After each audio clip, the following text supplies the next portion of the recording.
Que feriez-vous si vous receviez soudainement 3 millions de dollars? Eh bien, la première chose que fait notre protagoniste est d'insulter sa patronne. Ferme ta gueule, ça... Puis tabasser son ami qui couche avec sa petite amie. Wesley Gibson mène une vie banale et frustrante. Il occupe un poste sans avenir de gestionnaire de compte dans une tour de bureau sans âme pour un salaire modeste. En plus de cela, il doit supporter les brimades constantes de sa patronne Janice, qui a une attitude désagréable. Attitude médiocre, performance médiocre. Ah, alors là, laissez-moi rigoler. Tout de suite, Janice, tout de suite, Janice, tout de suite. Chaque fois qu'elle s'en prend à lui, il doit prendre des anxiolytiques pour se calmer, convaincu qu'il souffre peut-être d'un problème cardiaque. Ce n'est même pas le pire. Son soi-disant ami au travail, Barry, couche secrètement avec Cathy, la petite amie de Wesley. Il est tellement effronté qu'au magasin, Barry l'oblige même à payer les préservatifs que lui et Cathy utilisent. Tandis que Wesley, comme toujours, ravale sa colère et achète discrètement un autre flacon de médicaments contre l'anxiété. En regardant le solde pathétique de son compte bancaire, Wesley pense que sa vie sera toujours aussi insignifiante et vouée à l'échec. Mais les rouages du destin ont déjà commencé à tourner. Après une autre journée de travail épuisante, Wesley s'arrête à la pharmacie pour renouveler son ordonnance d'anxiolytique. C'est alors qu'il remarque un homme étrange qui l'observe de loin. Alors qu'il fait la queue, une femme saisissante s'approche de lui. Elle lui dit qu'elle connaissait son père, et pas seulement de vue. Son père était l'un des plus grands assassins que le monde ait jamais connu. Mon père m'a abandonné à ma naissance, donc... Il est mort hier au sommet du Metropolitan Building. Avant que Wesley n'ait le temps de comprendre quoi que ce soit,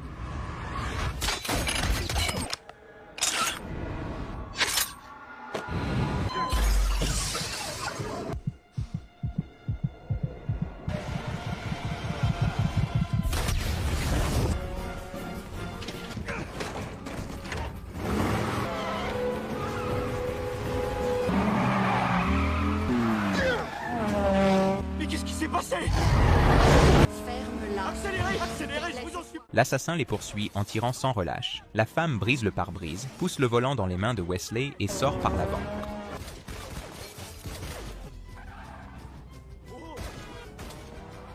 Quand elle aperçoit un mur de voitures de police bloquant la route devant elle, elle reprend immédiatement le volant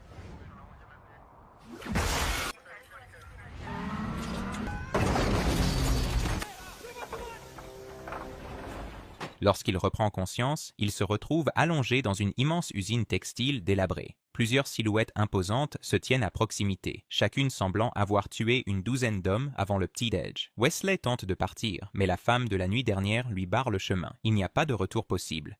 Je l'imaginais plus grand. C'est Sloan, le responsable. Il tend un pistolet à Wesley et lui montre une poubelle bourdonnant de mouches. Dézingue les ailes des mouches. Honnêtement, je crois que vous m'avez confondu avec... Si tu ne tires pas, c'est moi qui tire. Ok.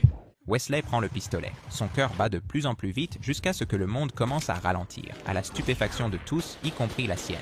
Il l'a fait. Sloan explique à Wesley que ce dont il souffre n'est pas un problème cardiaque. C'est quelque chose de bien plus extraordinaire. Sous un stress extrême, le cœur de Wesley bat plus de 400 fois par minute, inondant son sang d'adrénaline. Cela lui confère des réflexes accrus et une perception aiguisée bien au-delà des capacités humaines normales.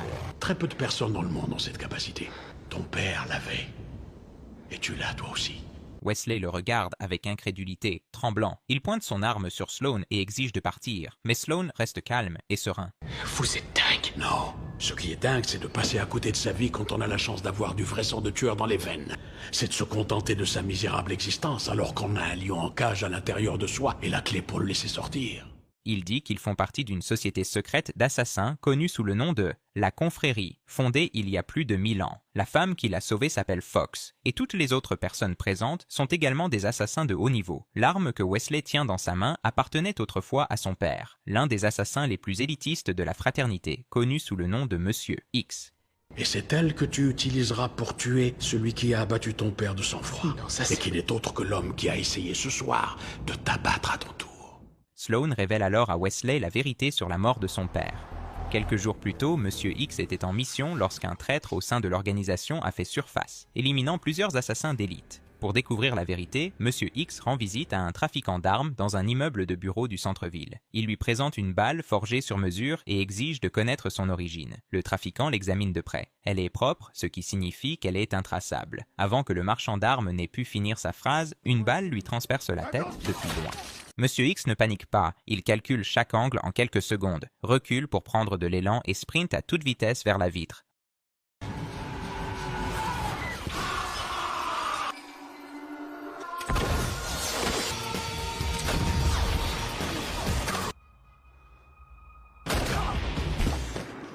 En quelques minutes, il a éliminé toute l'équipe de snipers. Soudain, le téléphone de l'un des snipers morts sonne. Au bout du fil se trouve le mastermind, Cross, le traître que X traquait, mais il est trop tard.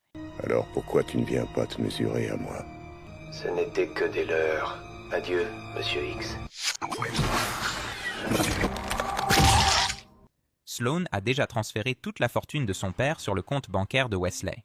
À présent, la confrérie veut que Wesley les rejoigne et venge la mort de son père. Tu étais destiné depuis longtemps à nous rejoindre. Reculez. Vous me laissez passer? Le lendemain matin, Wesley se réveille dans son appartement espérant que tout cela n'était qu'un mauvais rêve. Mais lorsqu'il met la main dans sa poche, un pistolet tombe. Tout était réel. Pas du tout ça. Permettez? Merci. Il vérifie immédiatement son compte bancaire. Le solde affiche 3,6 millions de dollars. Il ouvre les actualités et trouve un article rapportant le meurtre de son père. Tout ce que Sloan lui a dit s'avère être vrai. À ce moment-là, sa patronne passe et recommence à le rabaisser comme d'habitude. Mais cette fois, Wesley ne se recroqueville pas. Tout le bureau se fige dans un silence stupéfait, même sa patronne. Des années de frustration refoulée jaillissent de Wesley dans un rugissement primitif. Confisqué. Vous avez dû avoir une scolarité difficile. Mais ça n'autorise pas à traiter ses subordonnés comme de la merde. Je pense être l'interprète de tous ceux qui travaillent ici, en vous disant « Allez vous chier dessus en enfer ». Barry s'approche, les bras grands ouverts, essayant de se montrer solidaire. Wesley n'hésite pas. Il sort en trombe du bureau, mais il voit alors quelque chose de choquant sur un écran public. À ce moment précis, une voiture s'arrête devant lui, c'est Fox. Cette fois, Wesley n'hésite pas, il monte. Fox emmène Wesley dans une ancienne usine textile où il se retrouve à nouveau face à Sloan. Vous êtes dans le tissu ou dans le crime? L'endroit le trouble. Pourquoi un groupe d'assassins d'élite aurait-il son quartier général dans une usine remplie de machines à tisser? Sloan ne donne aucune explication. Il se contente de remettre calmement Wesley à Fox. À partir de maintenant, c'est elle qui est chargée de le transformer en tueur. L'homme attache Wesley à une chaise. L'entraînement commence par un coup de poing. Littéralement. Le premier instructeur, connu sous le nom du réparateur, frappe Wesley brutalement au visage jusqu'à ce qu'il perde connaissance. La première règle pour devenir un assassin, apprendre à encaisser les coups. Lorsque Wesley reprend conscience, il se retrouve dans une nouvelle pièce face à un homme appelé le boucher. Cette fois, la leçon porte sur les couteaux. L'outil idéal quand il s'agit de travailler au corps à corps. Lorsqu'il se réveille, il est immergé dans un liquide blanc laiteux à l'intérieur d'une baignoire. À côté de lui est assis un jeune homme nerveux au regard perçant, l'exterminateur. Ces bains stimulent les globules blancs et accélèrent le processus. Les guérissent tout de suite. Quand vient enfin le moment d'apprendre à utiliser des armes à feu, Wesley entre dans une pièce remplie de silhouettes humaines, du moins c'est ce qu'il croit. Il se rend vite compte qu'il ne s'agit pas de mannequins, mais de vraies personnes. Eh mais on va tout de même pas tirer sur une morte! Ça pourrait être notre mère, je sais! Fox intervient en plaçant le cadavre d'un cochon devant la cible. Vous voulez que je transperce le petit cochon? Je veux que tu fasses dévier la balle. Wesley trouve cela absurde. Les balles ne dévient pas. Cela défie les lois de la physique. C'est pas une question de procédé, c'est une question de volonté.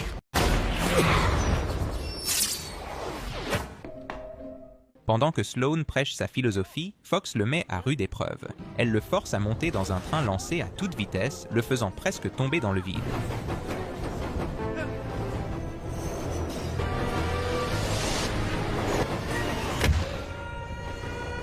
Il retourne dans la baignoire de guérison.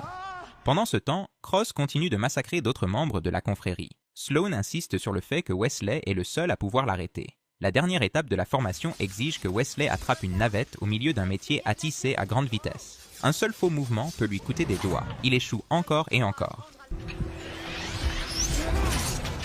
C'est n'importe quoi! Allez vous faire foutre! Ses progrès sont extrêmement lents. Sa confiance commence à s'effriter. La seule personne qui lui parle sans cruauté est l'exterminateur. Il a un passe-temps particulier. Élever des rats et leur attacher des explosifs. Des véritables bombes miniatures. Il exprime sa frustration à l'exterminateur, se moquant de la confrérie et les traitant de fous. Dis-le, lâche-toi, c'est du pipeau leur filature. Du pipeau, je te dis. Sympa, t'aurais pu me dire qu'elle était là.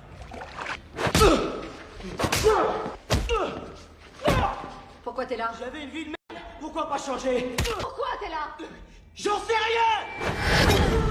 C'est ce moment de lucidité qui pousse Sloane à l'emmener dans une pièce spéciale, la chambre de son père. Tout ce qui s'y trouve appartenait à l'homme que Wesley n'a jamais connu. Wesley pose des questions sur la mort de son père et Sloane lui répond que Cross a trahi l'organisation et qu'il a donc dû tuer le seul homme qui pouvait le supplanter. Tout ce qui est ici, tout ça est maintenant à toi. Imprègne-toi de tout ce qu'il y a dans cette chambre, Wesley. C'est peut-être pour toi la seule façon de découvrir qui tu es. Il réalise qu'il a enfin trouvé sa raison d'être, suivre les traces de son père. Le changement est immédiat. Il cesse de résister et commence à s'adapter. Ses compétences s'affinent, son temps de réaction s'améliore et, pendant son temps libre, il étudie tous les dossiers qu'il peut trouver sur Cross, l'homme qui a tué son père. Désormais animé par un but, Wesley écrase tous les instructeurs qui le dominaient autrefois et peut désormais attraper facilement la navette lancée à grande vitesse. Il sprinte sur le toit d'un train en marche comme si de rien n'était. Il ne lui reste plus qu'un seul test à passer, faire dévier la balle. Mais malgré tous ses efforts, il n'y parvient pas. Fox décide alors de monter les enchères. Elle se place devant la cible, se mettant directement sur la trajectoire de la balle. S'il rate son tir, elle meurt. Il n'y a pas de deuxième essai.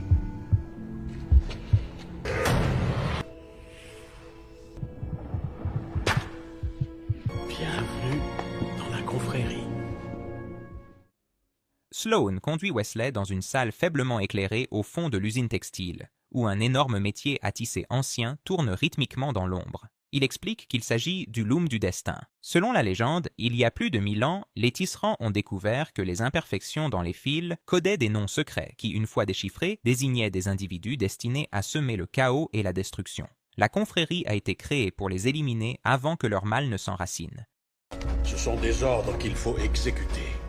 Sloane interprète les messages codés dans le loom et les assassins procèdent aux exécutions. Leur rôle n'est pas de comprendre, mais seulement d'obéir. Le tueur qui a assassiné le père de Wesley était autrefois l'un de leurs meilleurs assassins. Il ne s'est retourné contre eux qu'après que son propre nom soit apparu dans le loom. Sloane remet à Wesley sa première mission, un nom, mais lorsque Wesley se tient dans le train et s'apprête à appuyer sur la gâchette, l'hésitation le saisit. Comment peut-il être sûr que cette personne est vraiment maléfique? Qu'est-ce qu'il a fait de mal?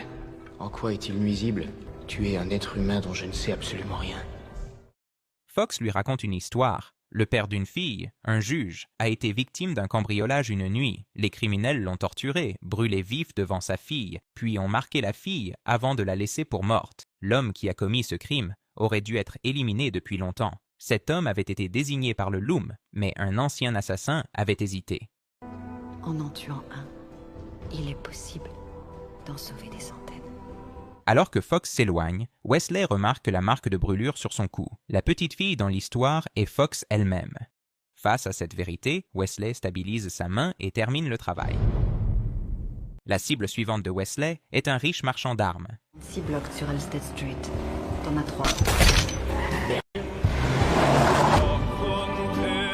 Mais Wesley a appris à improviser. Avec une soudaine accélération, il fait une embardée avec l'aide de Fox et lance sa voiture en l'air.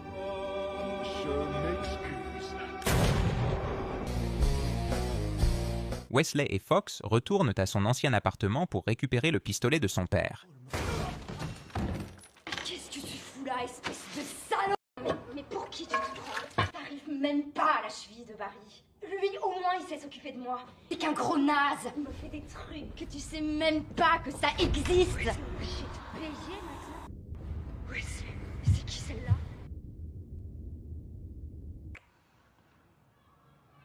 Wesley? C'est le meilleur. Pendant que Fox va chercher la voiture, Wesley aperçoit Cross au loin. La poursuite commence. Wesley se lance à sa poursuite, arme au poing, à travers les rues et les ruelles, jusqu'à ce qu'il débouche dans un bâtiment industriel. Un bruit soudain derrière lui. Il tire, mais ce n'est pas Cross, c'est l'exterminateur.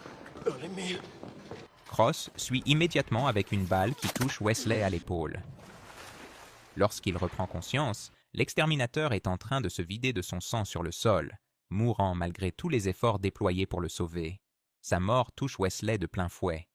Il était l'un des rares alliés qu'il avait, mais il y a un indice. La balle dans le bras de Wesley est traçable. Elle les mène à un monastère, un lieu sacré, le lieu de naissance de la confrérie elle-même. Il me lance un défi. C'est un piège. Il t'attire sur un terrain qu'il connaît parfaitement. Mais Wesley est au-delà de toute prudence. Son père est mort. Son ami est mort. Il veut se venger. Sloane autorise à contre-cœur la mission, mais dès que Wesley quitte la pièce, il sort un nouveau nom du Loom. Ta prochaine mission. Après la mort de Cross, elle devra éliminer Wesley. Il se rend au monastère isolé dans les montagnes où il trouve un vieil homme nommé Pequarski. Dès qu'il aperçoit Wesley, Pequarski s'enfuit.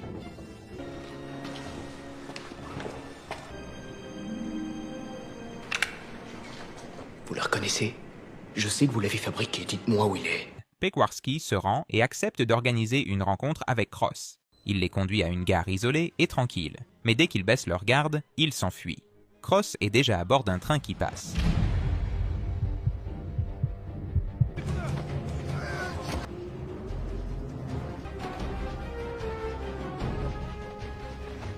À l'intérieur du train, Wesley et Cross s'affrontent violemment. Les coups de poing et les balles fusent.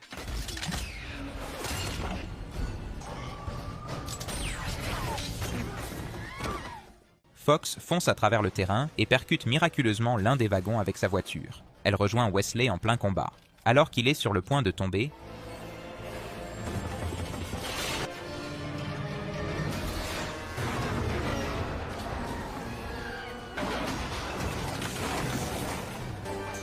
Cross l'attrape par le bras et le tire vers la sécurité. Mais Wesley n'hésite pas.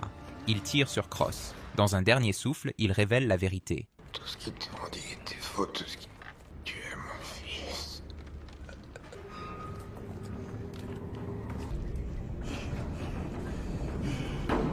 C'est vrai? Oui, Pourquoi on m'a fait faire ça? parce que toi, on savait qu'il n'allait pas te tuer. Sloane a tout orchestré. Il a recruté Wesley parce qu'il était la seule personne que Cross n'aurait jamais abattue. Et maintenant Cross est mort, tué par son propre fils. Fox dit à Wesley que son nom est également apparu dans le Loom.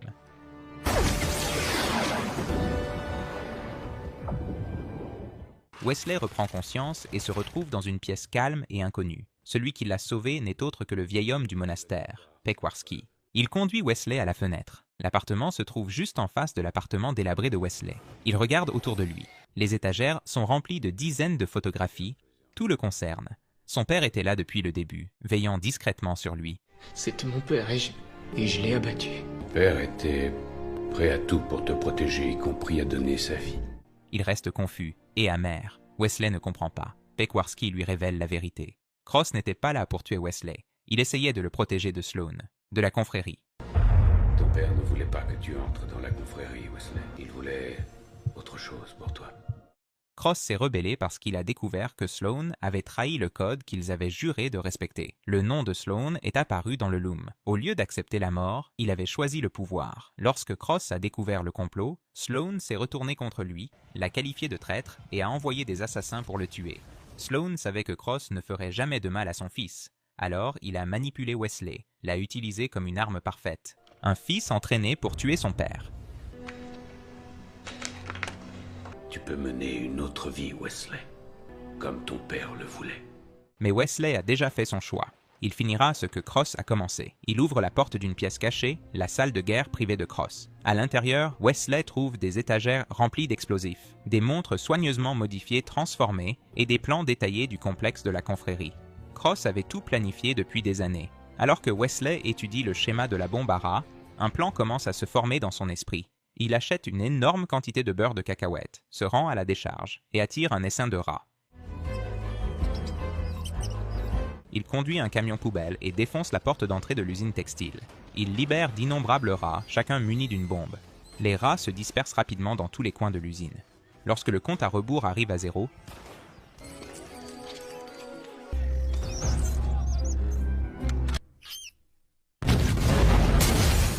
au milieu du chaos, Wesley fait irruption à l'intérieur et commence un massacre.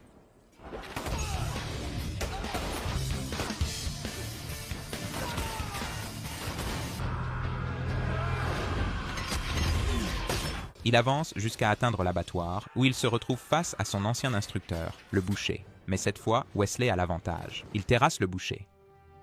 Il entre ensuite dans la bibliothèque où Fox, l'armurier et les assassins restants l'encerclent. Il est en infériorité numérique et piégé. Il n'y a pas d'issue. Sloan sort, confiant dans leur avantage. Wesley saisit l'occasion et sort un souvenir de son père. Il s'agit d'un ordre de meurtre sur lequel figure le nom de Sloan. Son père n'a jamais été un traître. C'est Sloan qui a enfreint le code. Cross a découvert le nom de Sloan sur la liste du Loom, s'est rendu compte que Sloan forgeait des cibles à des fins personnelles et a essayé de l'arrêter. C'est pourquoi Sloan s'est retourné contre lui et a manipulé Wesley pour qu'il commette le meurtre à sa place. Lorsque Wesley lève son arme pour tirer, Fox la lui fait lâcher, mais il est clair que les paroles de Wesley viennent de bouleverser tout le monde dans la pièce. À la surprise générale, Sloan ne nie rien. Au contraire, il sort une longue liste de noms, la liste actuelle des membres de la confrérie. Il s'avère que toutes les personnes présentes dans la pièce figurent sur la liste du Loom. S'ils avaient suivi le code à la lettre, chacun d'entre eux aurait été exécuté depuis longtemps. En réalité, je vous ai sauvé la vie. Maintenant, regardez où nous en sommes. Nous sommes plus forts que jamais. Sloan affirme que s'il croit vraiment en l'autorité du Loom, il devrait se suicider immédiatement. Sinon, tuez ce sale petit bâtard et nous hisserons notre confrérie jusqu'à des hauteurs inégalées, réservées jusqu'alors au seul dieu de l'Olympe. Ces paroles commencent à influencer l'Assemblée. Certains assassins commencent à vaciller, mais pas Fox. Elle refuse sans hésitation de trahir le code. Elle tire une seule balle dans la pièce, en incluant elle-même. Juste avant de s'effondrer, elle lance son arme à Wesley qui la ramasse et se lance à la poursuite de Sloan. Mais celui-ci a déjà disparu sans laisser d'indice sur sa prochaine destination. Wesley se retrouve à la dérive lorsqu'il vérifie son compte bancaire. La fortune qui avait autrefois transformé sa vie a disparu, anéantie par Sloan, le laissant sans le sou et sans but. Wesley retourne dans son ancien bureau qu'il appelait autrefois une prison. C'est alors que Sloan se montre enfin... Tu cherches toujours à savoir qui tu es? Oh la vache! Et vous, qu'est-ce que vous foutiez pendant ce temps-là?